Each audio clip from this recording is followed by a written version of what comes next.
திருப்பூர் மாவட்டம் பல்லடம் அருகே கவுண்டம்பாளையம் காட்டுப்பகுதியில் அடையாளம் தெரியாத ஆண் சடலம் ஒன்று பலத்த காயங்களுடன் மீட்கப்பட்ட நிலையில் உடலை கைப்பற்றி போலீசார் விசாரணை நடத்தி வருகின்றனர். கூடுதல் விவரங்களை செய்தியாளர் பிரதீஸ்வரன் வழங்க கேட்கலாம். பிரதீஸ்வரன், வணக்கம். இந்த சம்பவத்தில் முதற்கட்ட தகவல் என்ன பிரதீஸ்வரன்?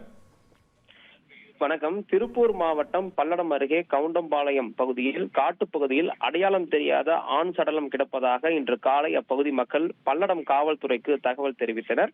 தகவல் அறிந்து சம்பவ இடத்திற்கு விரைந்து வந்த பல்லடம் காவல்துறையினர் ஆண் சடலத்தை மீட்டு சோதனை செய்த போது பலத்த காயங்களுடன் கொலை செய்து காட்டுக்குள் சடலத்தை வீசி சென்றது தெரிய வந்துள்ளது. இதை தொடர்ச்சியாக உடலை கைப்பற்றிய பல்லடம் காவல்துறையினர் உடனடியாக விசாரணையை தொடங்கினர். முதல்கட்ட விசாரணையில் இறந்தவர் புதுக்கோட்டை பகுதியை சேர்ந்த ராம்கி என்பதும் ராயர்பாளையம் பகுதியில் தங்கி பனியன் நிறுவனம் ஒன்றில் வேலை பார்த்து வருவதும் தெரிய வந்துள்ளது. இதனை அடுத்து போலீசார் உடனடியாக பிரேத பரிசோதனைக்காக பல்லடம் அரசு மருத்துவமனைக்கு ராம்கியின் உடலை அனுப்பி வைத்துள்ளனர்.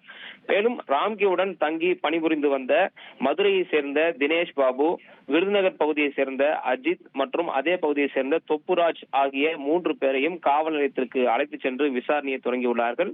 பனியன் நிறுவன தொழிலாளர் ராம்கி அடித்து கொலை செய்யப்பட்டுள்ளது உறுதியாகியுள்ளது. மேலும் முதற்கட்ட தகவலில் கொடுக்கல் வாங்கல் தகராறில் மது போதையில் இந்த தகராறு ஏற்பட்டதாகவும் இதில் தினேஷ் பாபு, அஜித், தொப்புராஜ் ஆகிய 3 பேரும் சேர்ந்து ராம்கியை நேற்று இரவு அடித்து கொலை செய்ததும் முதற்கட்ட விசாரணையில் தெரிய வந்திருக்கிறது. மேலும் இந்த சம்பவம் அப்பகுதியில் பெரும் அதிர்ச்சியையும் பரபரப்பையும் ஏற்படுத்தியிருக்கிறது.